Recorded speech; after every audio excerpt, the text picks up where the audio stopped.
और दोस्तों, आप में से बहुत से लोग सुपरिचित हैं अमन वशिष्ठ जी से। आप रोहतक से हैं और कमाल के चिंतक हैं। बहुत कुछ वो लगातार फेसबुक पर लिखते रहते हैं।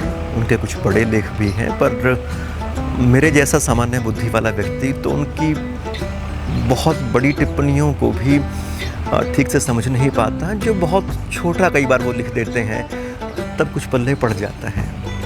पर जब भी उनकी टिप्पणियों को, उनके विचारों को सामने देखते हैं, तो हर बार कई तरह के विचार एक साथ जहन में आते हैं।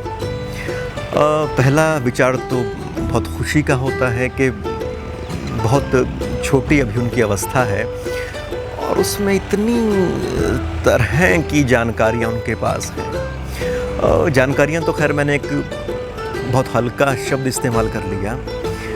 उन्होंने इतनी तरह की चीज़ों को आत्मसात किया है कि वो जब बाहर निकलती हैं तो ऐसा लगता है कि जैसे बहुत कोई पुरानी शराब हो या बहुत पुराना बढ़िया गुणकारी गुड़ हो, या फिर कुछ भी आप समझ लें, पर वो है कुछ ऐसा कि जो कुछ सालों में तैयार नहीं होता।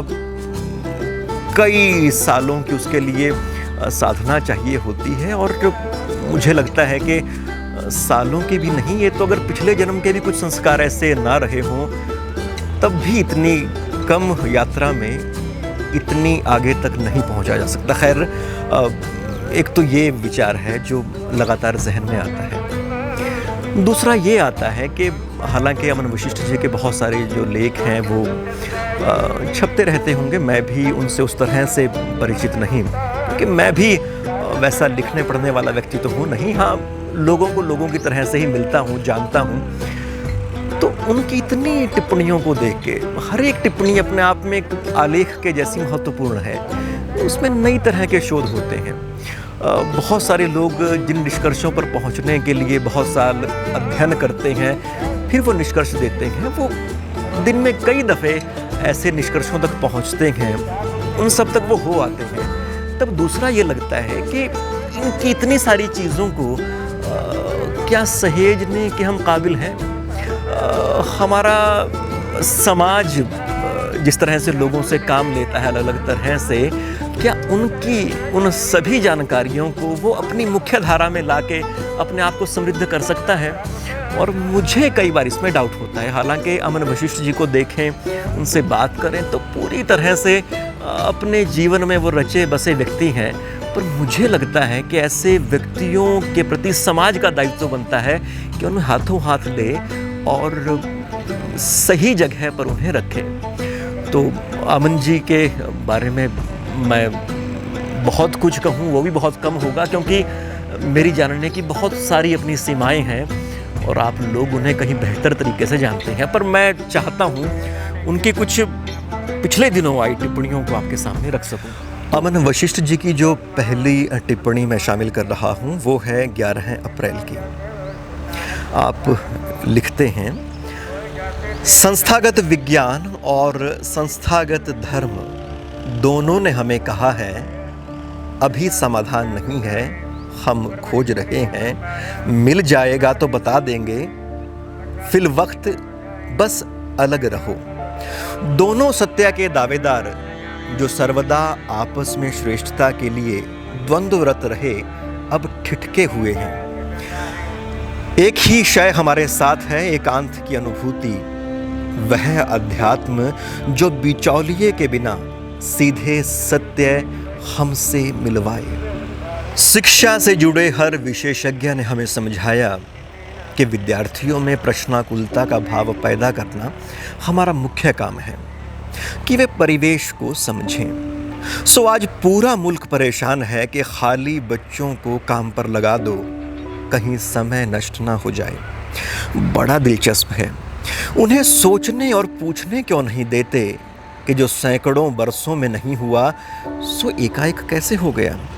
पिछले इतिहास साहित्य में कभी ऐसी घटना का जिक्र नहीं मिलता कि पूरी दुनिया सब ने सर्वमान्य मत से थाम दी हो।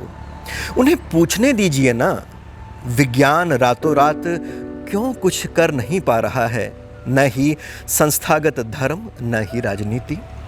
सब इंस्टीट्यूशंस एकदम ठिठक गए हैं। विद्यार्थियों से कहें कि वे इस महान घटना को सरलीकृत करने के प्रयास से बचें और देखें कि सब कुछ कैसे ठिठकता है, कैसे किसी के पास एकदम कोई उत्तर नहीं मिलता। अभी तो कोई मास स्केल डिस्ट्रक्शन हुआ भी नहीं, तब हमारा ये हाल है। हमारे आशंका बोध के कारण हम सब भीतर से कंप गए हैं। यह सृष्टि बड़े रहस्यों से भरी है।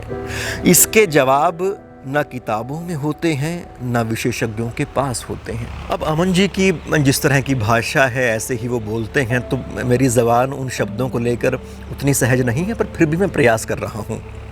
ये टिप्पणी है 3 अप्रैल की। काव्य का आस्वाद भाषा से होता है और उस भाषा के भीतर पूरा परिवेश, परंपरा बसते हैं। अंग्रेजी कविता में एक खास सुगंध है, फ्रेंच जर्मन काव्य का एक अलग लोक, रशियन काव्य की एक अलग ही गरिमा। कैसा हो कि मैं यहाँ भारत में बैठा अपने सुख, अपने प्रेम की प्रतिध्वनि किसी स्पेनिश या जर्मन कवि में पाऊं। यह अंदाज़ा भर ही लगता है कि मूल में क्या रहा होगा, क्योंकि हम तक तो वह अधिकांशतः अंग्रेजी अनुवाद के सहारे ही आता है। खैर, दुख और प्रेम पूरे संसार में एक से ही मालूम होते हैं।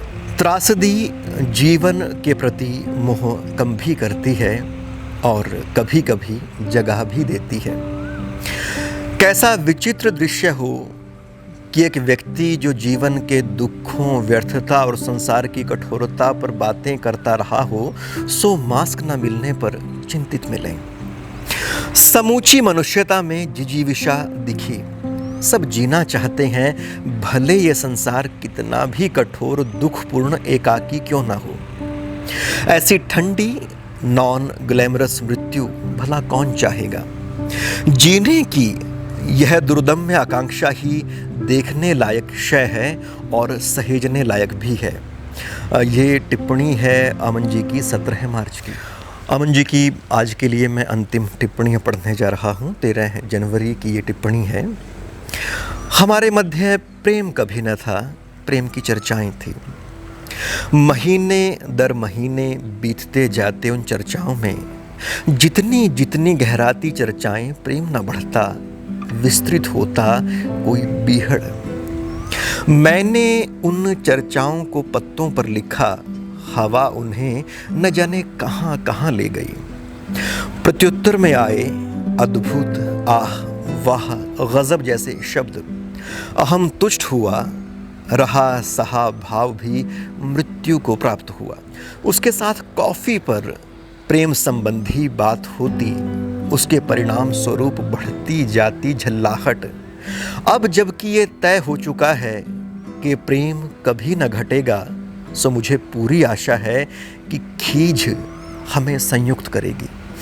तो मित्रों, ये थी अमन जी की कुछ टिप्पणियाँ। और अमन जी, आपसे हम यही कहना चाहेंगे कि आप जिस पथ पर बढ़ रहे हैं वैसे ही बढ़ते रहें। आपसे हमें बहुत तरह की उम्मीदें हैं।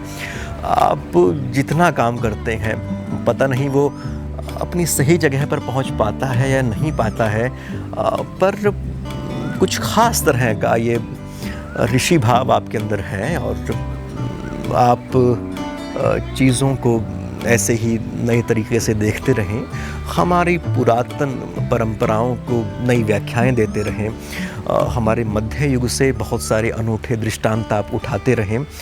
जितनी भी मनुष्य के समझ के आयाम हैं, उन सब पर आप यूं ही काम करें। हमारी ऐसी ही इच्छा है और ऐसी ही शुभकामनाएं।